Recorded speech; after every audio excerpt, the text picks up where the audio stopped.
Assalamualaikum dan salam sejahtera. Nama saya Umi Kalsum binti Majin, mengambil jurusan ISMP Geografi dengan subjek minor sejarah. Untuk tugasan kumpulan bagi subjek HSM 3033 Sejarah Sosioekonomi Malaysia, saya bersama dengan ahli kumpulan saya telah mendapat tajuk Sejarah Sosioekonomi Masyarakat di Hilir Perak. Sebagai pengenalan, negeri Perak merupakan salah sebuah negeri yang membentuk Malaysia. Terdapat 12 buah daerah yang terdapat di negeri Perak dan salah satunya adalah daerah Hilir Perak. Sosioekonomi pula merujuk kepada hubungan di antara sosial dengan ekonomi, yang mana hubungan ini dapat dilihat apabila berlakunya perubahan sosial disebabkan oleh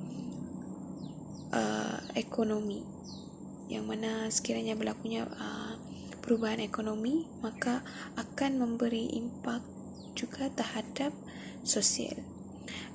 Penulisan ilmiah pada kali ini membincangkan tentang sosioekonomi di kawasan Hilir Perak, yang mana kami membincangkan perubahan sosioekonomi terhadap masyarakat pada era tradisional, era kolonial, serta apakah kesan juga kepentingan sosioekonomi itu terhadap masyarakat di Hilir Perak. Bagi latar belakang Hilir Perak, daerah Hilir Perak ini merupakan salah sebuah daerah daripada 12 daerah di negeri Perak dengan keluasan 166,306 hektar dan merupakan daerah yang ke-6 terbesar di negeri Perak. Terdapat 6 mukim di kawasan Hilir Perak ini, iaitu Teluk Anson atau turut juga dikenali sebagai Teluk Intan, Cangkat Jong, Sungai Manik, Langkap, Rungkup dan Cingkus. Pada era tradisional, cara hidup masyarakat pada ketika itu adalah mengikut tradisi turun-temurun. Pada era tradisional ini, sosioekonomi masyarakat adalah berbeza dari segi corak pemerintahannya, aktiviti ekonominya, politik dan juga sosial. Cara pemerintahan pada ketika era tradisional sebelum kedatangan British adalah yang mana Sultan sebagai ketua diikuti oleh pembesar dan juga rakyat. Organisasi politik bagi negeri Perak pada ketika itu terdiri daripada 3, iaitu negeri, jajahan atau daerah dan juga kampung. Pada peringkat negeri, Sultan merupakan ketuanya, diikuti dengan pembesar pada peringkat daerah atau jajahan serta ketua kampung di peringkat kampung. Walaupun Sultan menduduki takhta, namun kuasa keseluruhannya dilihat dimiliki oleh pembesar. Keadaan ini menyebabkan berlakunya keadaan yang mana pembesar mempunyai kuasa yang lebih tinggi daripada Sultan. Hal ini menyebabkan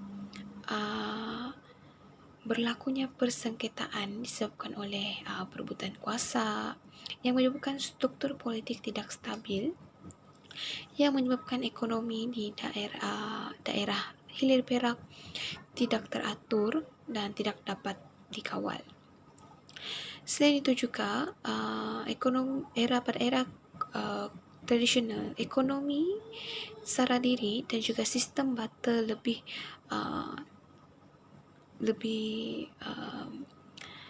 terkenal, yang mana pada zaman tradisional ekonomi yang dijalankan bersifat secara diri.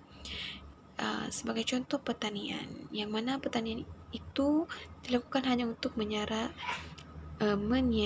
hidup seharian atau keluarga mereka saja.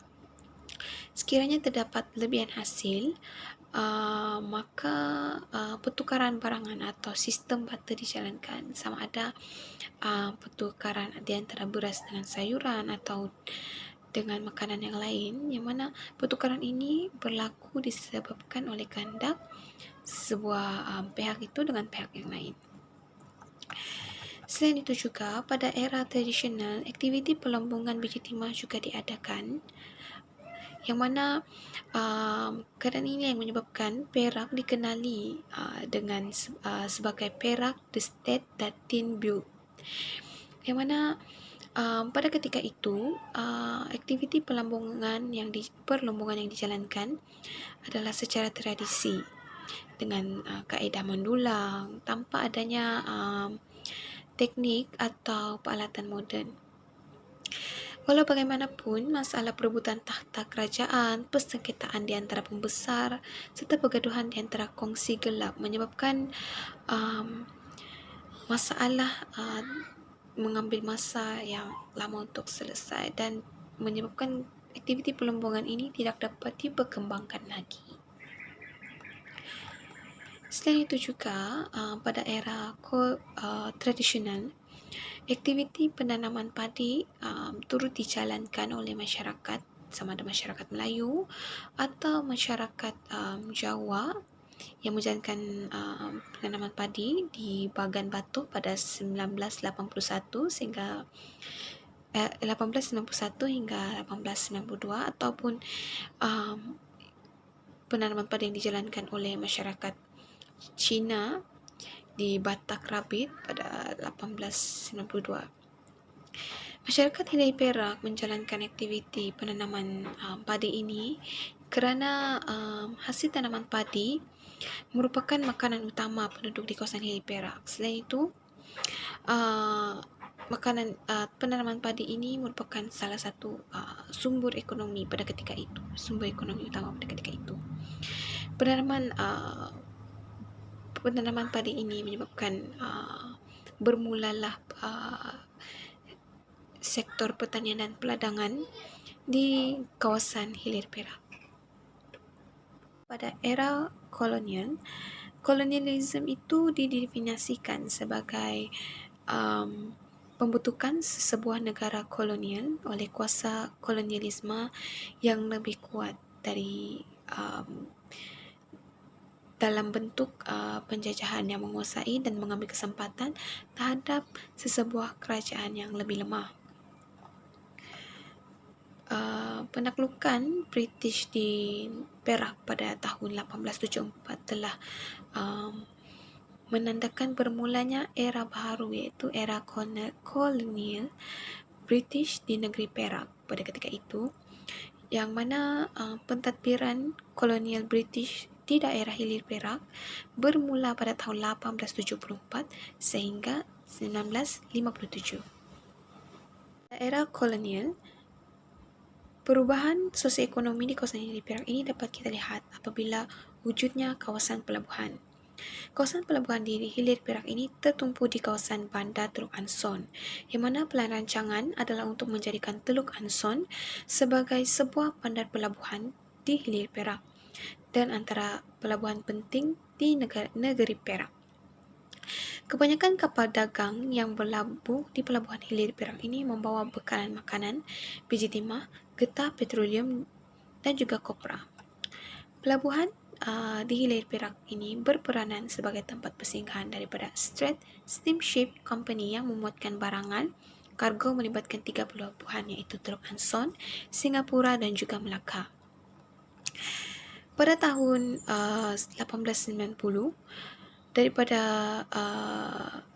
kapal daripada The Strait Steamship Company ini telah mula berlabuh di pelabuhan Teluk Anson di Hilir Perak, Port Swettenham dan juga Singapura.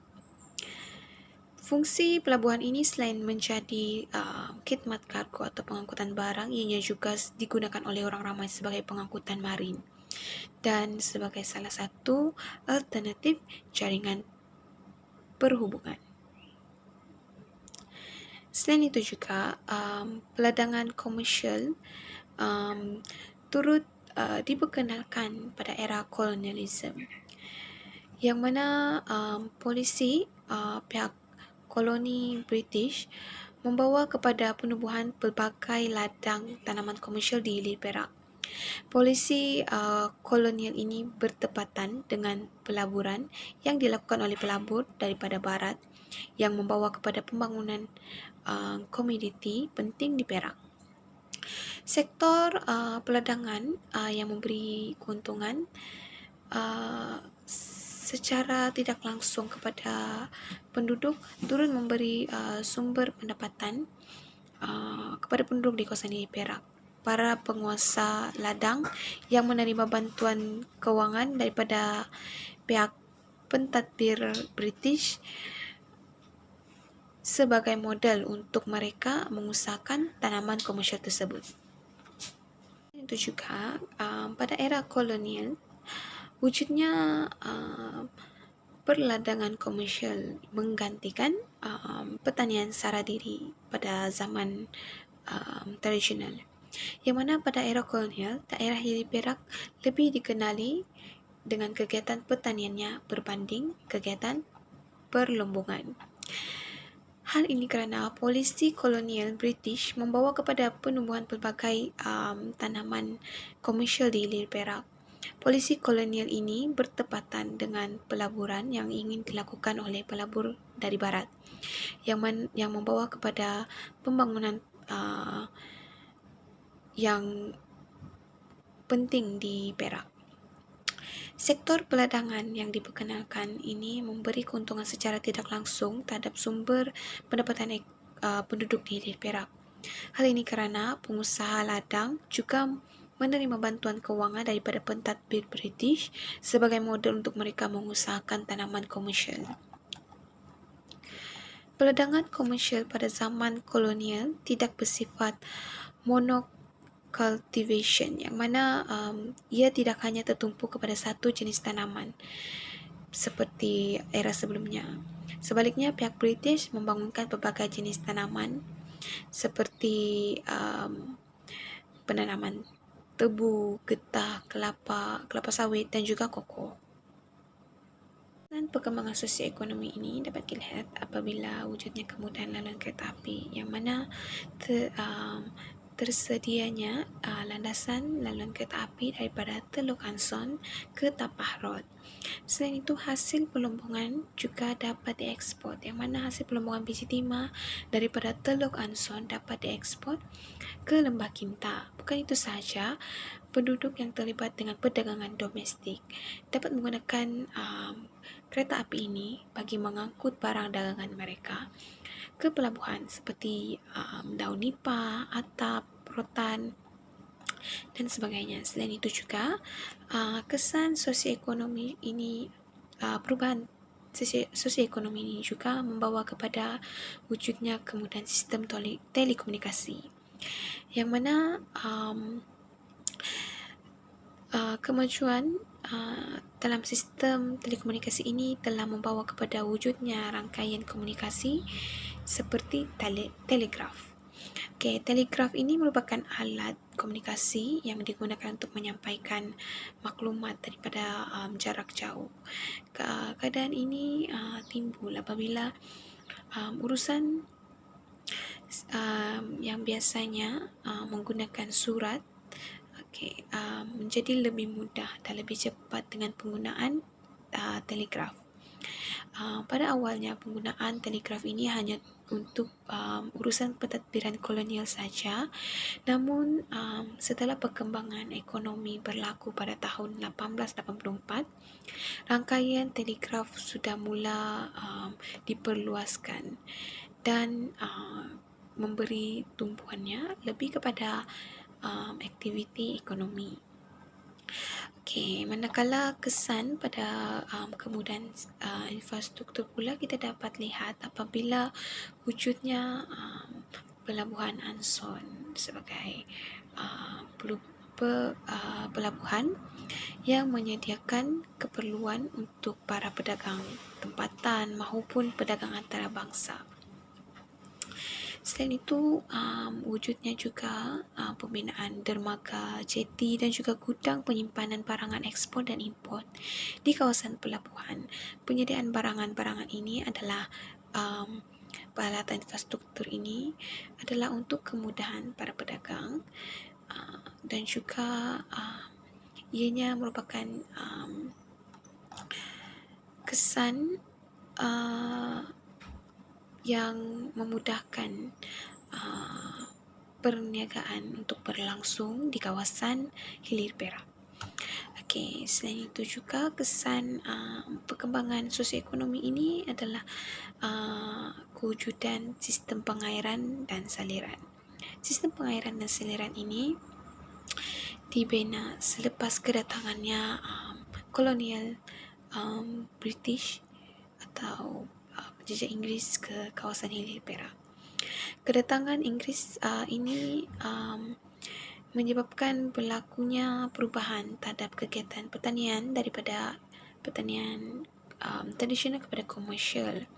Oleh sebab itu, bagi memastikan pertumbuhan, sebagai contoh pertumbuhan padi yang lebih baik dan juga lebih meluas di kawasan Hilir Perak untuk dikomersialkan, maka pembinaan sistem pengairan ini dilakukan. Sebagai contoh di kawasan Sungai Marik, di Sungai Manik pada tahun 1932.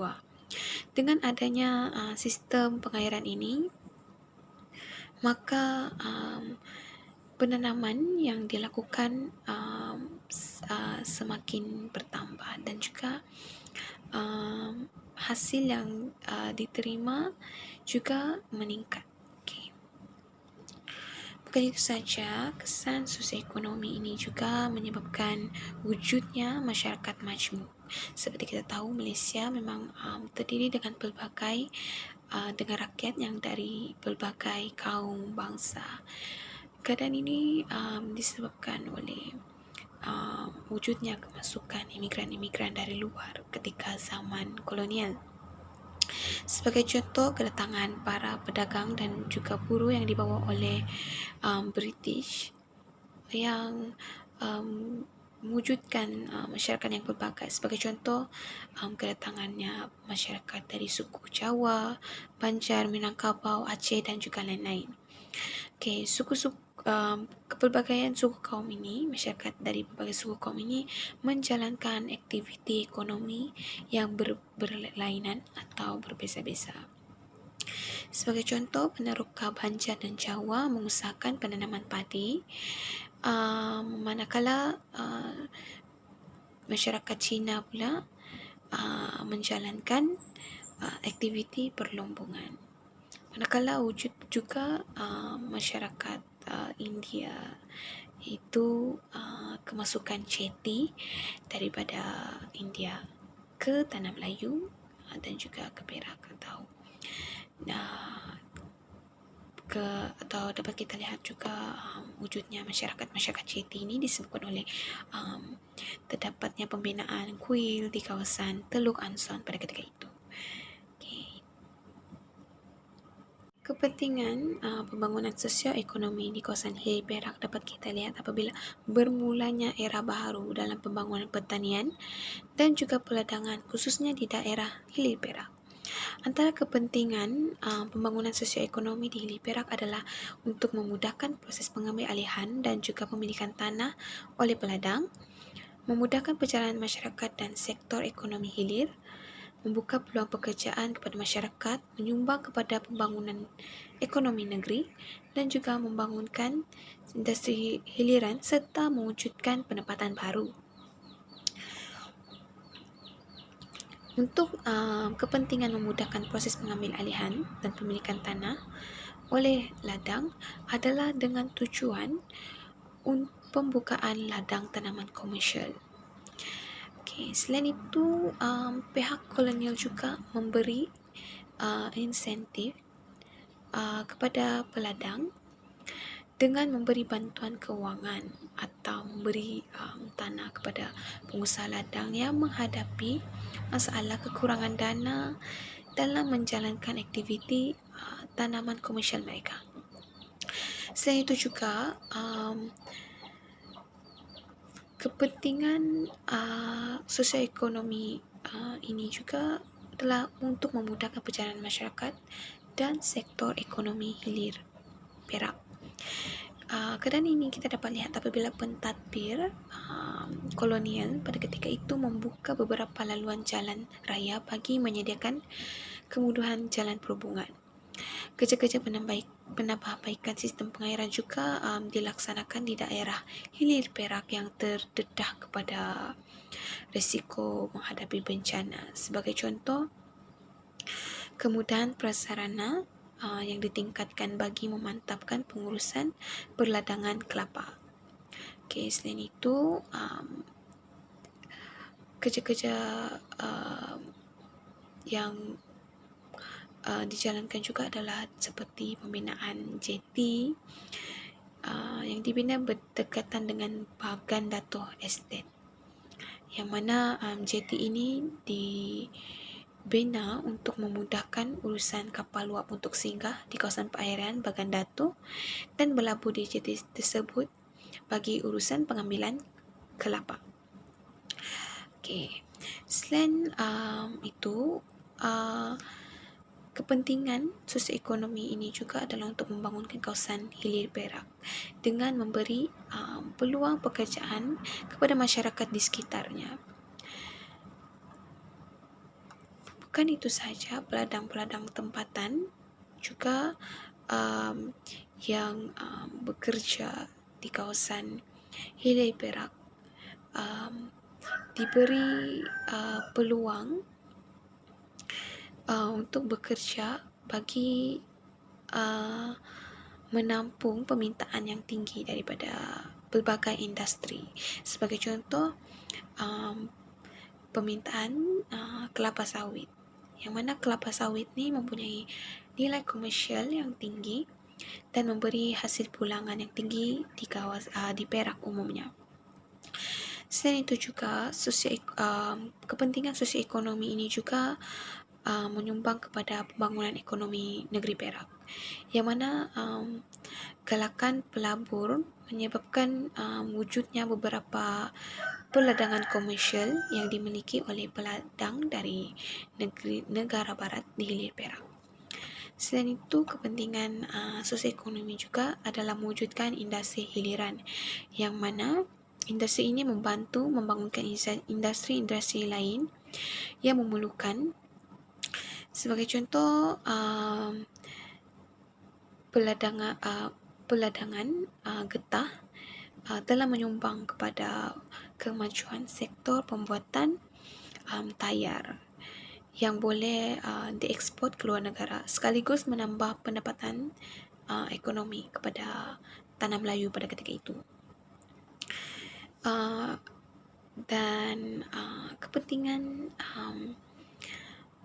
sosioekonomi ini, pembangunan sosioekonomi juga adalah mewujudkan pertempatan baru yang telah didiami oleh imigran-imigran luar seperti imigran China dan India yang menjadi buruh di ladang-ladang atau di estet atau di pelembungan yang terdapat di kawasan hilir Perak.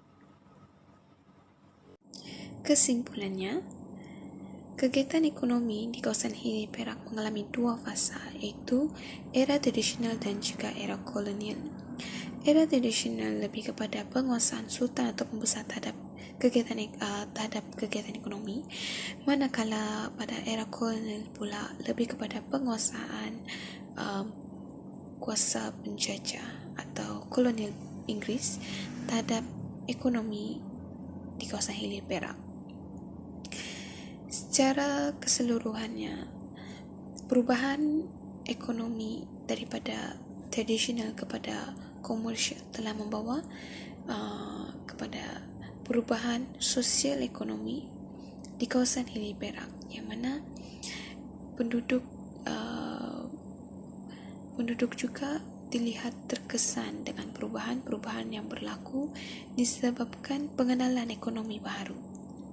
Oleh yang demikian, kita dapat lihat di sini bahawa wujudnya hubungan di antara sosial dan juga ekonomi pada sesebuah kawasan itu dan juga impaknya sehingga ke hari ini. Sekian saja daripada saya, terima kasih.